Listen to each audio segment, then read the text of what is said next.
What's going on, people? We are Tottenham TV, back here for another update video, and we're giving the people what they want today. The Irish Hotspur is back on the Tottenham updates in Sim's absence. Dave, how you doing, mate? Yeah, I'm absolutely delighted. Great to be back as well, I have to say. I just want to say a massive thank you to everybody in the comments underneath the last video, taking the time out to comment. Thank you so much. I really appreciate it. And yeah, we're giving the fans exactly what they want. 100%. Tottenham were back yesterday in the first pre-season friendly of the season, 1-1 draw against Leyton Orient.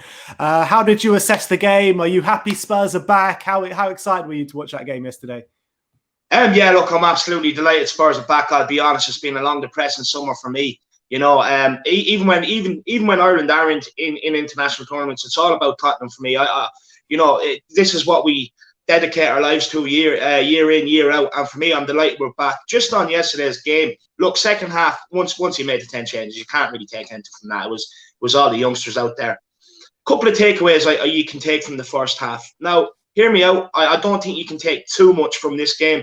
It is first pre-season. But what I will say is you could probably take the mentality from the likes of the senior players from yesterday's game. Now, Winks, Dyer, and Ali especially, they're after watching England get to a Euros final.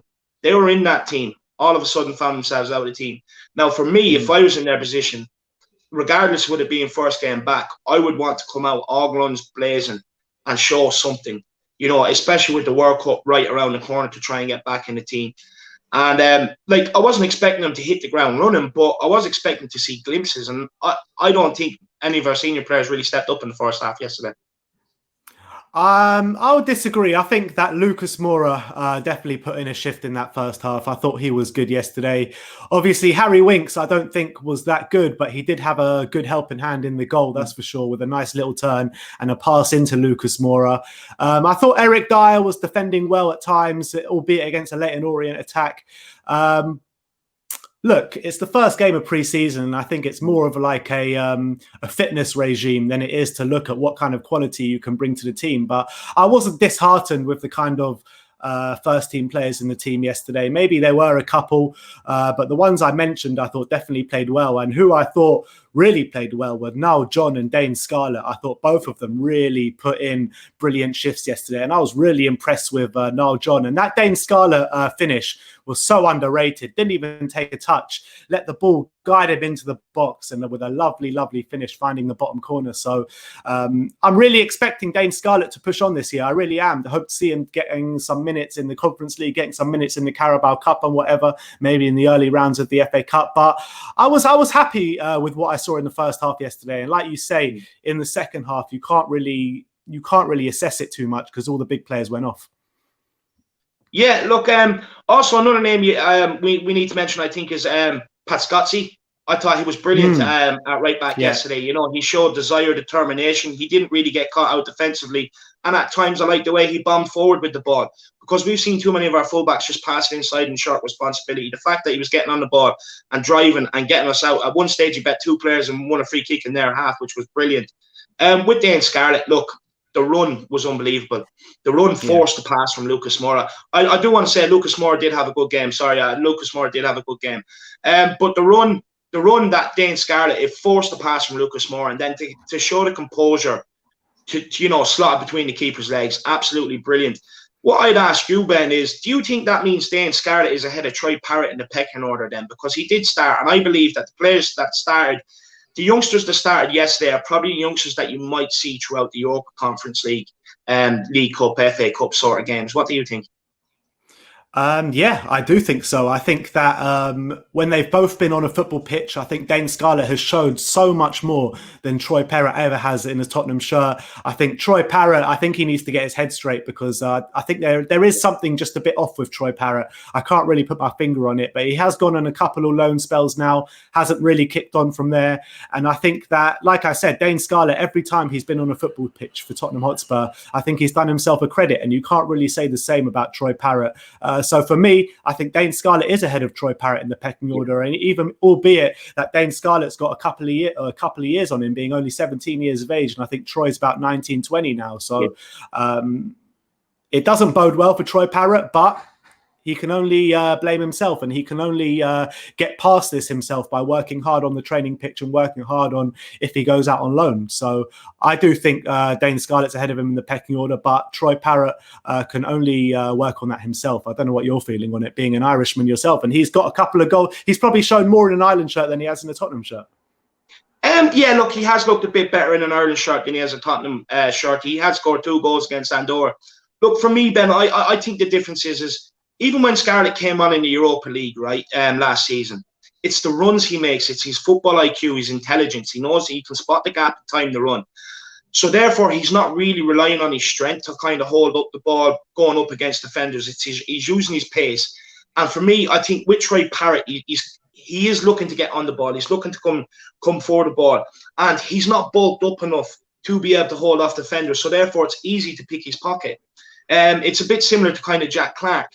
But with Dane Scarlett, I don't know what you think, but it looks like he's beefed up a little bit. It looks like he is trying to beef up. He looks a bit bigger. And for me, I like that because he clearly hasn't been told to do that. He spotted that himself.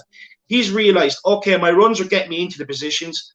But, you know, if someone is putting the pressure on me to finish, or I do need to adapt my game and start having to hold up the ball, I need to develop my body to be able to do that. And he's gone and done that himself. And the reason why I say I don't think he's been told to do it and that he has thought of this himself is because you look at Troy Parrott, Clark, how long have they been in and around? And they just haven't bulked up. And when they go to beat players, they're just knocked off the ball too easy. It hasn't clicked with them, but it's clicked with Scarlett. So I want to big up Dane Scarlett for that too.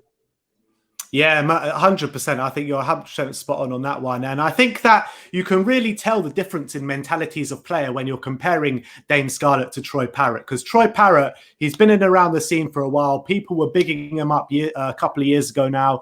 Even the fan base, just before the first lockdown, were calling for him to start when our strike force were injured. And I think that it seems as though the kind of talking about him has got to his head, Troy Parrott, and he hasn't really kicked on from there. And on the flip side, you see Dane Scarlett, everyone's talking about him. Even Jose Mourinho's coming out and saying what a talent he is. And he's just trying to get better and better. And like you say, bulking up to try and make himself better. For me, I think the mentality of the two players are daylights apart. And I'm really excited to see what Dane Scarlett can produce. And I think he'll get a few minutes this year. With his application and attitude, I think is second to none, to be honest. And I think that he's got the talent to match it. So I'm really, really excited to see what can come out of Dane Scarlett. But one more player that I wanted to talk about from yesterday was Steven Bergwijn. Because for me, he just carried on where he left off from last season. He didn't get involved anywhere near as enough. You know, he was one of the most experienced player on that football pitch yesterday, and he hardly got a look in. Bergwijn, I'll be honest, I was very disappointed with him. I agree with you. I think he's picked up from where he's left off last season. And this is what's frustrating me. Like, look, I'm going to go back to Bergwijn, Winks, Dele Alli. Like, a lot of players, they've split the fan base. A lot of fan base have defended them, and a lot of fan base has criticised them. And for me, if I was in their positions, I would want to come back and at least hit the pre-season running. Like with Dele Alli, he's been taking pictures. It's not really about fitness for him. He's been working. It's about showing glimpses of what you can do. And I just was expecting some of these guys to come in yesterday and prove the fans that have been backing them right and prove the fans that have been getting onto them wrong. And Bergwijn especially didn't do it. I thought he was very, very poor. He didn't really show anything out wide whatsoever. Could barely get by his man. And for me, like, I don't get it because he has the pace. I'm not sure what's holding him back. I do think it's a confidence issue. But one thing I will say to Spurs fans is we need to remember, we signed Vincent Janssen, a hot prospect from Holland at the time. It just didn't work out. Some of these players from Holland don't work out. They have all the ability in the world, but sometimes the Premier League is just that much of a different animal. They can't cope with it. And it'd be interesting to see what way Bergwijn's career goes, because at the minute, although a bit different positions, I'm kind of erring on the side that it could end up more like Vincent Janssen. The thing is, the difference with me, Janssen never really showed anything at all. At least when Bergwijn came, he hit the ground running, got some great goals. He was helping the team.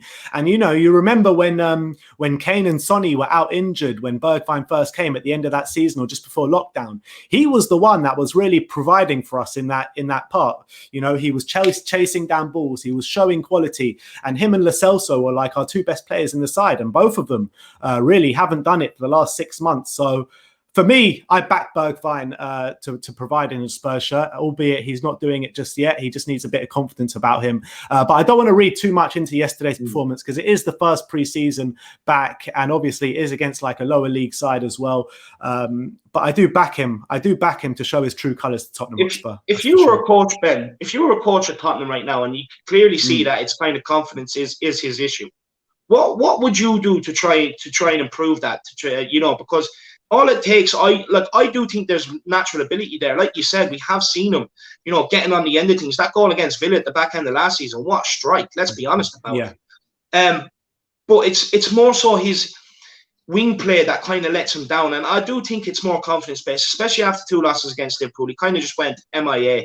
But what would you do as a coach to try and improve that, to try and get that out of him? It's an interesting one because I feel like he just needs a goal or two to get him kick-started, get his confidence seeping through. So, I mean, I would play him. I think that's the answer. We've got a kind of lack of options on the wing anyway now with Gareth Bale gone. So I think we have to play him. And I think the more we play him, the more chances are he will do well. And I think that it's not an effort issue because you can see he's putting in effort on a football pitch. It's a confidence issue. And I think the only way to do it is to build confidence. And the only way to build confidence is to give him games. And that's my opinion.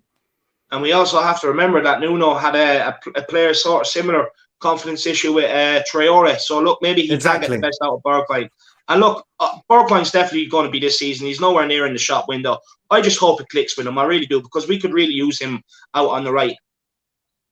Yeah, no, I completely agree. And I think that, like I've said, I think he's got all the attributes to succeed in the Premier League. He's strong. He's quick. He's got a good build about him. He can beat a man. He's good defensive work as well from a winger.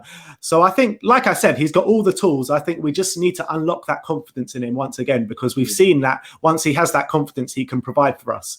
But look, I think that's a good note to leave it there in terms of the Leyton Orient review. Let me know your thoughts in the comment section below about the game yesterday.